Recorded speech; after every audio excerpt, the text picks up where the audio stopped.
On now. It has been a little over 3 weeks since the start of the second session of the 108th Nebraska Legislature. And we wanted to know more about some of the top issues that farmers and ranchers are keeping an eye on.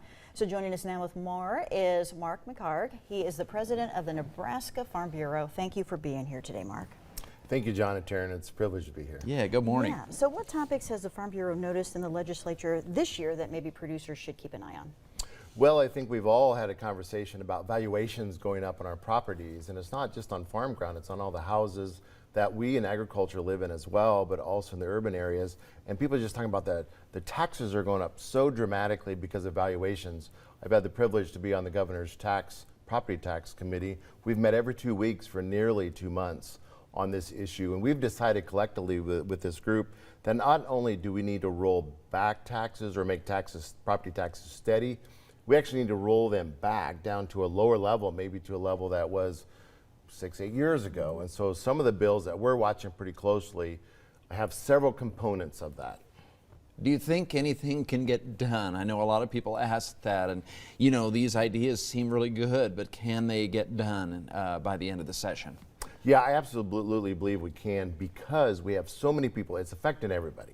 Everybody that owns a home, or even if they're in a rental, their rental prices are going up, and largely that's because property taxes are going up. So we have a big group of people saying to our legislators that this absolutely needs to get fixed or certainly reduced. Mm-hmm. Would you say this is your main priority, this legislative session then?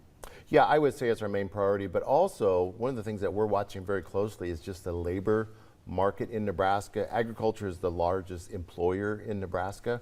And so when we go to find laborers on our farm, and even our businesses in rural Nebraska, it's really difficult. So that gets us into the conversation of childcare and gets us into the conversation of housing. There's several bills working through on both childcare and housing that will affect the labor market. That really is important to get good, opportunities for labor and the labor force. I know a lot of people have been keeping an eye on the Farm Bill, and it's been delayed. Is there anything the state or can the state do from a state level to get things moving with the Farm Bill? Well, I have the opportunity to sit on our American Farm Bureau board, which we deal directly with Congress on the Farm Bill. Secretary Vilsack talked to a number of us presidents last week in Salt Lake.